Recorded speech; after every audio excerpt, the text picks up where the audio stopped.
ఉత్తరప్రదేశ్ ప్రయాగ్రాజ్ లో కొనసాగుతున్న మహాకుంభమేళా ఆఖరి ఘట్టానికి చేరుకుంది. ఇవాళ శివరాత్రి వేళ చివరి రాజస్నానాలతో మహావేడుక పరిసమాప్తమవుతుంది.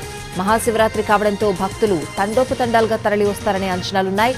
దీనికి తగ్గట్లు భక్తుల రద్దీని నియంత్రించేందుకు చర్యలు తీసుకుంటున్నారు అధికారులు.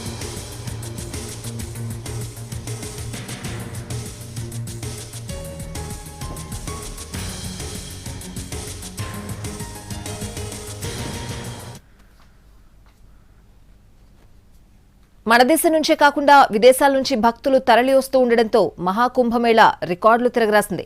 మళ్లీ 144 సంవత్సరాలకు మహాకుంభొస్తుంది. కనీసం 6 పుణ్యస్నానమైనా మిస్ అవ్వొద్దని భక్తులు తండోపతండాలుగా వస్తున్నారు. మహాకుంభమేళాలో ఇప్పటి వరకు 63 కోట్ల మందికి పైగా పుణ్యస్నానాలు ఆచరించారు. ఇవాళ చివరి రోజు. ఆ సంఖ్య 65 కోట్లు దాటే అవకాశం ఉంది.